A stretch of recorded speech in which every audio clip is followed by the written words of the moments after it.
इस वीडियो में हम पिछले वाले वीडियो से आगे बढ़ते हैं, जहां हम परिवारों का वर्गीकरण की बात कर रहे थे, परिवार के वर्गीकरण पर प्रकाश डाल रहे थे। तो पिछले वीडियो में हमने निवास के आधार पर वर्गीकरण की बात की थी। तो उसके आगे है यहाँ वर्गीकरण को यदि हम देखें तो अगला जो बिंदु है जिसके आधार पर वर्गीकरण किया जाता है वह है अधिकारों के आधार पर परिवार का वर्गीकरण, और जिसको भी दो भागों में बांटा है, पितृसत्तात्मक और मातृसत्तात्मक परिवार।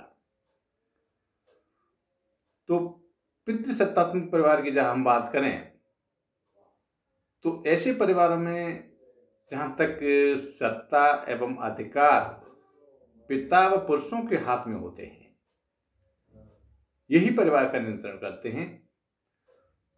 तो जहां हम कहें कि सत्ता एक पिता से पुत्र की ओर हस्तांतरित होती है, तो वे जो परिवार होते हैं वो पितृसत्तात्मक परिवार माने जाते हैं। जहां एक परिवार का हम कह सकते हैं कि पिता जो होता है वहाँ मुखिया होता है, उस परिवार के सदस्यों पर जो नियंत्रण होता है वह उस पिता के हाथ में ही होता है। तो ऐसा जो परिवार है वो पितृसत्तात्मक परिवार है। जैसा कि हमारे आज वर्तमान में यदि हम बात करें तो सभ्य समाजों में जो परिवार हमें देखने को मिलता है तो वो पितृसत्तात्मक परिवारों की श्रेणी में आते हैं। दूसरा परिवार मातृसत्तात्मक परिवार वे परिवार होते हैं जहां वो परिवार पितृसत्तात्मक के विपरीत होते हैं और वहां माता प्रमुख होती है, यानी सत्ता जो होती है माता से और लड़की की ओर अग्रसर होती है, हस्तांतरित होती है। वहां माता में या स्त्री में संपूर्ण अधिकार वहां समाहित होते हैं, सत्ता वहां निहित होती है, वही परिवार का नियंत्रण करती है। और हम देखें कि कभी कभी कोई पुरुष भी उसकी तरफ से यह कार्य कर सकता है, लेकिन ज्यादातर समाजों में स्त्रियां ही अपने हाथ में अधिकार रखती हैं, परिवार का नियंत्रण रखती हैं। तो ऐसे जो परिवार हैं जो पितृसत्तात्मक परिवार के बिल्कुल विपरीत हैं, वहां पिता के हाथ में सत्ता थी, पिता के हाथ में अधिकार था, पिता के हाथ में नियंत्रण था। वही मातृसत्तात्मक परिवारों में माता के हाथ में सत्ता होती है, माता के हाथ में अधिकार होता है, माता के हाथ में नियंत्रण होता है, और जो सत्ता का जो हस्तांतरण होता है वह माता से पुत्री की ओर होता है। तो इस प्रकार के जो परिवार हैं वह मातृसत्तात्मक परिवार कहे जाते हैं। जहाँ तक हम भारत की जहाँ बात करें तो भारत में नायर, खासी और गारो ये कुछ जनजाति ऐसी हैं जहाँ मातृसत्तात्मक परिवार पाए जाते हैं। अगला बिंदु है उत्तराधिकार के आधार पर वर्गीकरण। और उत्तराधिकार के आधार पर जो परिवारों को जो बांटा है तो यहाँ भी दो भागों में, पितृमार्गी और दूसरे मातृमार्गी परिवार। तो अधिकारों की जहां तक बात करें, उत्तराधिकार की जहां तक बात करें तो पितृमार्गी परिवार का जहां तक सवाल है तो पितृमार्गी परिवार वे परिवार होते हैं जहां उत्तराधिकार के नियम पितृपक्ष के आधार पर तय किए जाते हैं। यानी पितृमार्गी परिवार कौन से परिवार माने जाएंगे? पितृमार्गी परिवार वो परिवार कहलाते हैं जहां उत्तराधिकार के नियम पितृपक्ष के आधार पर तय होते हैं, उन्हें हम पितृमार्गी परिवार कहेंगे। और मातृमार्गी परिवार ठीक इसके विपरीत, जहां उत्तराधिकार के नियम मातृपक्ष के आधार पर तय किए जाते हैं, उन्हें मातृमार्गी परिवार कहते हैं। यानी उत्तराधिकार किसको जाएगा? जहां पितृपक्ष तय करे कि उत्तराधिकार किसको जाएगा, उत्तराधिकारी कौन होगा, तो वे जो परिवार हैं वो पितृमार्गी है। जहाँ पितृपक्ष निश्चित करता है कि उत्तराधिकारी कौन होगा। वही मातृमार्गी परिवार में जो मातृपक्ष होता है वह उत्तराधिकारी का निर्धारण करता है, वो उत्तराधिकारी का निश्चित करता है कि अगला जो उत्तराधिकारी होगा वो कौन होगा। तो इस प्रकार का जो परिवार होगा उसको मातृमार्गी परिवार माना जाएगा। अगला जो आधार है वो है वंश नाम के आधार पर। वंश नाम के आधार पर जो परिवार का वर्गीकरण किया है उसको भी सामान्यतः हम कह सकते हैं कि 4 भागों में बांटा। एक पितृवंशी, मातृवंशी, उदयवाही वंशी और द्विनामी परिवार। तो वंश के आधार पर जहाँ पर ये परिवारों को जो वर्गीकरण किया है उसमें पहला पितृवंशी परिवार। पितृवंशी परिवार वे परिवार होते हैं जहाँ परंपरा पिता के नाम से चलती है और जहाँ पुत्रों को पिता का ही वंश नाम प्राप्त होता है।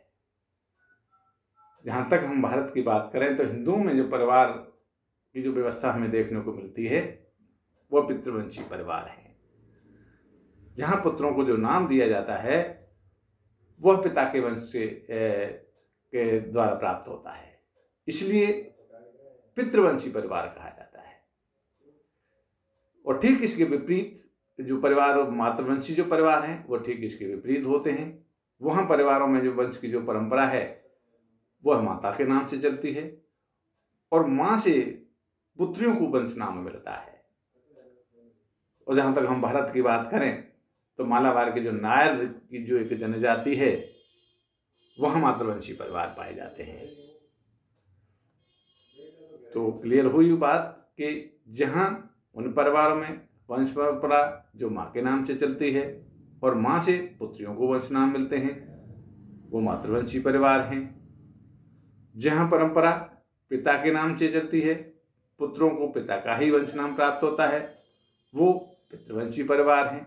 जैसे सामान्यतः हिंदुओं में परिवार और मातृवंशी परिवार भारत में, जहाँ मालाबार के नायरों में परिवार, नायर जनजाति में परिवार। तो ये कुछ मातृवंशी और पितृवंशी परिवार हमें देखने को मिलते हैं। एक इसमें उभयवाही परिवार। उभयवाही परिवार से यहाँ तात्पर्य उन परिवारों से है जहाँ वंश परिचय वंशानुगत संबंध पर निर्भर न होकर सभी निकट के संबंधियों पर समान रूप से आधारित होता है। और ऐसे समाजों में पैतृक व मातृक दोनों वंश नाम परंपरा साथ साथ चलते हैं। उभयवाही परिवारों में एक व्यक्ति अपने दादा दादी एवं नाना नानी चारों संबंधियों से समान रूप से संबद्ध रहता है। तो इस प्रकार के जो परिवार होते हैं उनको उभयवाही परिवार कहा जाता है, जहां यानी जो वंश नाम यानी किसके चलता है, दादा दादी एवं नाना नानी चारों संबंधियों से उसको समान रूप से संबंध किया जाता है। वे जो परिवार हैं वह मातृवंशी उभयवाही परिवार कहलाते हैं। कुछ परिवार हैं अगला द्विनामी परिवार। और द्विनामी परिवारों से यहाँ तात्पर्य ऐसे परिवारों में से है जहाँ व्यक्ति एक ही समय में अपने दादा और नानी से संबंध रखता है। अन्य दो संबंधी दादा और नाना वहाँ छोड़ दिए जाते हैं, उनका कहीं नाम नहीं आता है, तो वे द्विनामी परिवार के नाम से जानते हैं। यानी परिवारों में एक ही व्यक्ति एक ही समय में जब अपने दादा और नानी दोनों से संबंध रहेगा, दोनों से जुड़ा रहेगा, दोनों नाम से उसका वंश चलेगा, दोनों नाम से वो संबंध रहेगा, तो ऐसे जो परिवार हैं वो द्विनामी परिवार कहलाते हैं, जिसमें दादा और नाना को छोड़ दिया जाता है लेकिन नानी और दादा के नाम से परिवार चलता है, और जहां दादी और नाना को छोड़ दिया जाता है। इस प्रकार के जो परिवार हैं वह द्विनामी परिवार के श्रेणी में आते हैं। और नंबर 6 अगला है जो विवाह के आधार पर। और विवाह के आधार पर जो वर्गीकरण किया है वो है एक विवाही और बहुविवाही परिवार। विवाह के आधार पर भी यानी जो परिवारों का जो वर्गीकरण किया है वो ये है।